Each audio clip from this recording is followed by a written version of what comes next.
Okay, so we're looking at the Pearson BTEC Level 3 National Extended Diploma in Business, and this is the specification, first teaching from September 2016.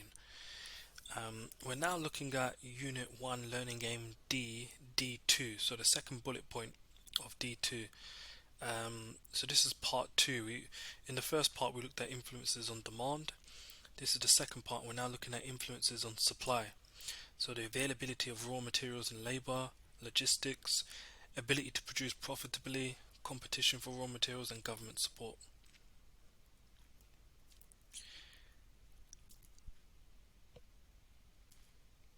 So supply. Supply is the quantity of a good or service that a producer is willing and able to supply onto the market at a given price in a given time period. Okay, so to put it simply, it's the amount that producers are willing to supply. Okay, so a shop owner, how much of a good or service are they willing to put out there? And that's pretty much that. Okay, now below we can see the supply curve. Alright, and the supply curve is upward sloping. This is because as price for a product increases, supply for that product also increases. Producers wish to supply more to gain higher profits. So the more pricier or the more expensive a product or services, the more shop owners or producer or supplier wishes to supply that product. Okay, and here's an example. So at a price of P1, at a price of P1, Q1 is supplied by producers. Now when the price is increased from P1 to P2, whatever good or service it is, whatever good it is, when the price increases to P2, suppliers now wish to supply the amount of Q2. Okay, so they wish to supply more of the good. Why? Because the good is now priced higher. So if they supply more of that good, they should be able to make more profits on that good. Okay. Now we've got a question here. On the y-axis, we've got the price of Kit Kat bars in pence, and on the x-axis, we've got the quantity supplied of Kit Kat bars. We could say this is for a shop. Okay, so this is for one shop. So when the price of Kit Kat bars are 60 pence, the shop owner decides to supply 300 bars of Kit Kat. Okay, and when the price increases from 60 pence to 75 pence, well, the question says how much did producers increase supply by when the price of Kit Kat bars increased from 60 pence to 75 pence? So how much did supply increase by? I'll give you a moment to think about that or to work it out. Okay, so you should have had some time to maybe pause the video and work that out. The answer is 200. Okay, so the quantity supplied of Kit Kat bars with the shop owner increased by 200 bars. So the shop owner thought, well, if the price of Kit Kat is going up to 75 pence, I'm gonna supply an extra 200 bars of Kit Kat. So I'm gonna, instead of supplying 300 bars of Kit Kat for 60 pence, I'm gonna supply 500 bars for 75 pence. Okay, so that's the amount that producers are willing and able to supply. Now, similar to the demand curve, an expansion in supply happens when a supplier decides, okay, I want to supply more of a good or service due to an increase in price. Okay, and a contraction in supply happens where the producer decides, I want to supply less of that good due to a decrease in the price. Okay, and a direct change in price leads to a movement along the supply curve. Okay, now the supply curve can also shift left or right. Okay, so the red line is your original supply curve. The supply curve can either shift right, which means that the business now supplies more at each and every given price level, okay, for whatever reason. All the supply curve can shift to the left, right, or inwards, which means that the business or producer is now supplying less at each and every given price level. Okay, so there's a rightward shift and a leftward shift. Now, this can be due to availability of raw materials and labor, logistics, the ability to produce profitably, government support, and I've added two more in, which isn't in the specification, but I think it's good to know. Okay, I've added changes in technology can affect the supply curve, and costs of production can affect the supply curve. And we've got different types of costs of production, such as the exchange rates and staff or employee wages or salaries. Okay, so I've got an activity here. You need to try to explain whether supply will shift left or right in the below scenarios, and what will happen to the supply if these following scenarios happen. So if severe weather conditions in Ghana causes a shortage of cocoa, what will happen to supply? Will it shift to the right, which means which means producers will supply more, or will the supply curve shift to the left, which means producers will supply less? Okay, what will happen to the supply curve if, due to COVID, the government gives all suppliers a grant of £10,000 each? What will happen to the supply curve if the government decides to build a new high-speed train from London to Dover?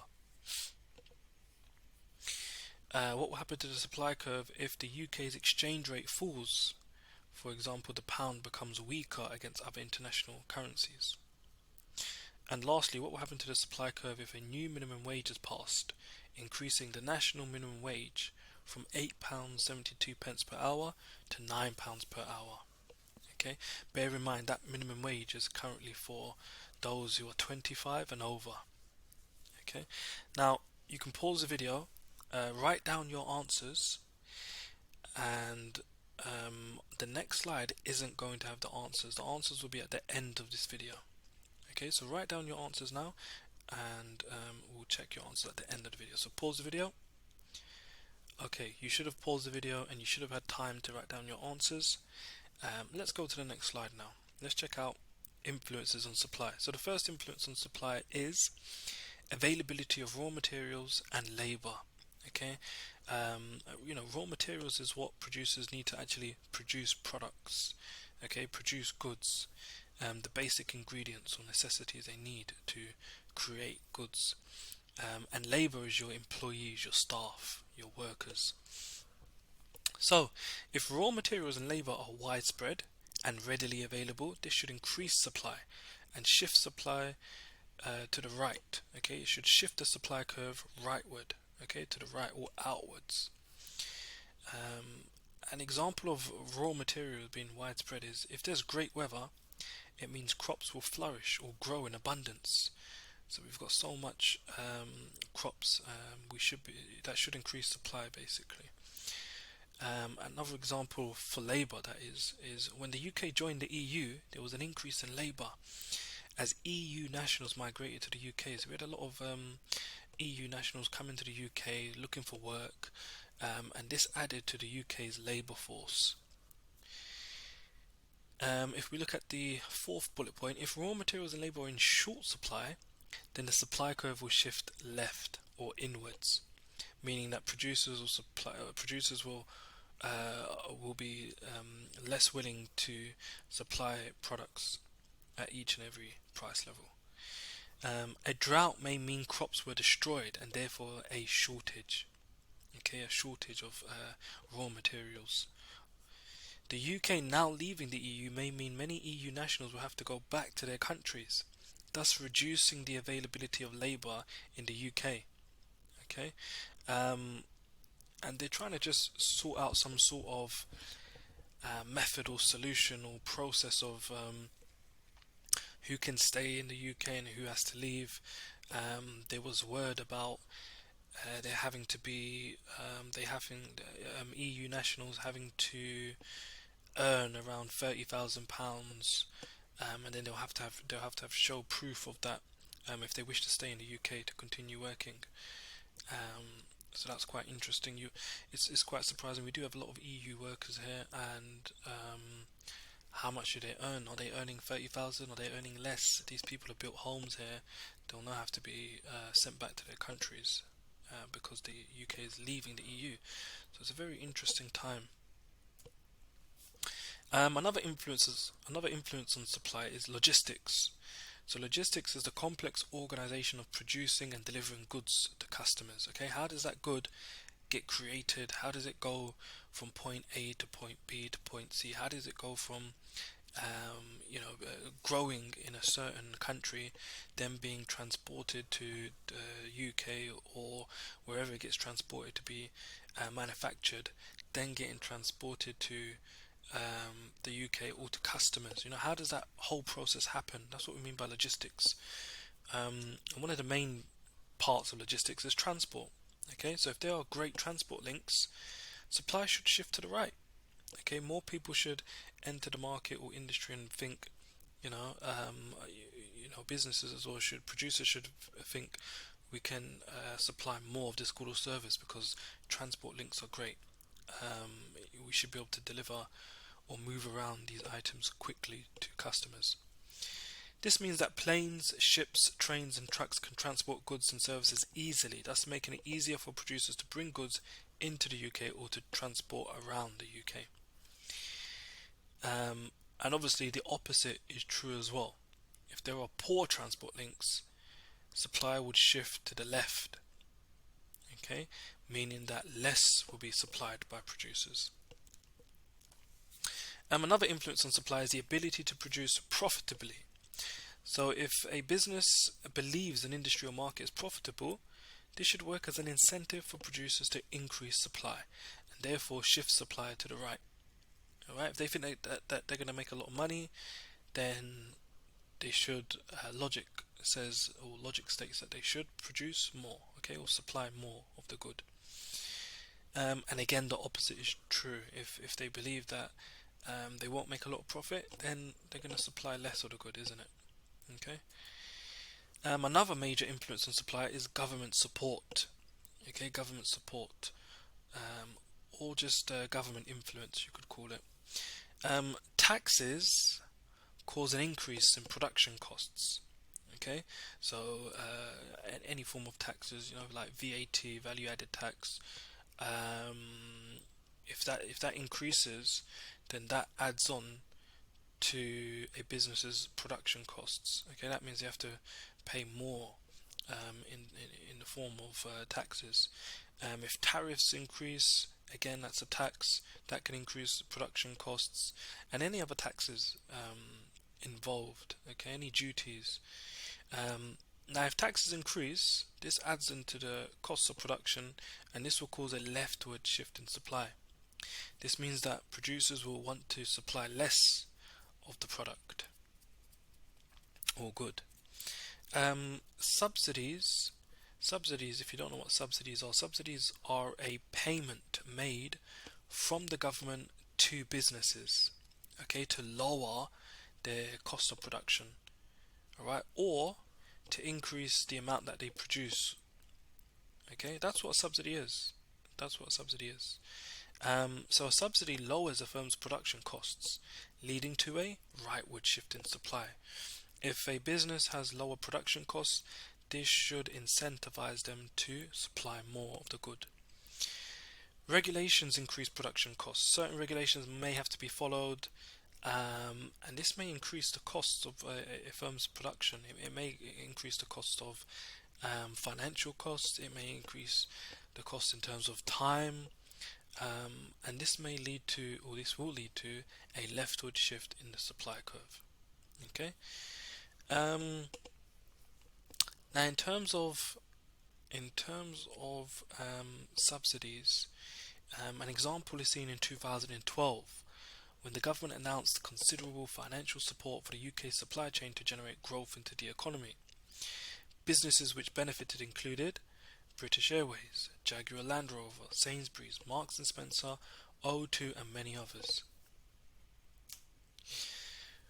We've got two more that I've added in. So changes in technology, where changes in technology aid in producing more goods, so businesses become more productively efficient, or producing higher quality goods. If businesses can produce more goods in the same amount of time, or produce higher quality goods due to new technology, this should lead to an increase in supply. Okay, and shifting the supply curve to the right. And then we've got number 6, costs of production. So if costs of production increases, this should lead to a leftward shift in the supply curve. Okay, so for example, the exchange rate. A fall in the exchange rate will mean the price of imported raw materials has increased. Okay, a fall in the exchange rate means the pound is now lower or weaker in terms of international currencies, okay, or foreign currencies. This means that if a UK national buys something abroad from a different country, that's now going to cost more. Okay, so businesses which use certain raw materials from foreign countries to produce their goods, those raw materials are now going to cost more. That means an increase in their cost of production. That means the supply curve will shift to the right. Sorry, that means that the supply curve will shift to the left. Okay, so there's another mistake there that I've made. So I'll change that. Okay, any increase in production will shift the supply curve to the left. Okay, staff wages and salaries. An increase in staff wages or salaries is an increase in a business's cost of production again. So this will lead to the supply curve to shift to the left. So that's pretty much that. Okay, remember in that first bullet point, I'll change that. That should say left. Okay, shift to the left. All right. Okay. Now remember the activity we looked at. Again, if you want to take a 30 seconds or a minute or 2 minutes, you can pause the video, try to solve these questions again. If your answer has changed from previously, that's fine, change your answer. Okay, so you should have taken time to just have a look over your answers and see if you were correct or wrong. We're now going to check and see what the answers are. So, due to severe weather conditions in Ghana causing a shortage of cocoa, this should cause the supply curve to shift to the left. Okay, suppliers should now want to supply, or producers should now supply less. Okay, due to COVID, the government gives all suppliers a grant of £10,000 each. This should shift supply to the right. Okay, because that grant is basically what? It's a subsidy. Okay, and that subsidy is there for what? Remember, it's a payment from the government to lower a business's cost of production. Okay, and to increase output. Number 3, the government decides to build a new high-speed train from London to Dover. This should shift the supply curve to the right, because due to logistics, due to better transport facilities, suppliers should be more confident in supplying more products and getting those products sold off to consumers or customers around the country. The UK's exchange rate falls. For example, the pound becomes weaker against other international currencies. Well, we just discussed that. That should cause a shift to the left. Okay, that should cause a shift to the left in the supply curve. And lastly, a new minimum wage is passed, increasing the national minimum wage from £8.72 per hour to £9 per hour. And remember, that's for 25 and over. That will cause a shift to the left of the supply curve, as businesses now have an increase in their cost of production in paying their workers a higher wage. Okay. So your task now is to define what is meant by supply, create or draw a supply curve and explain it, and remember, try to apply it to your business, and explain the different types of influences of supply whilst applying to your selected business. Okay, maybe not all of them will apply to your business, so you may want to choose just a few of them. Okay, alright, thanks for listening. In the next lesson, we'll discuss price elasticity of demand.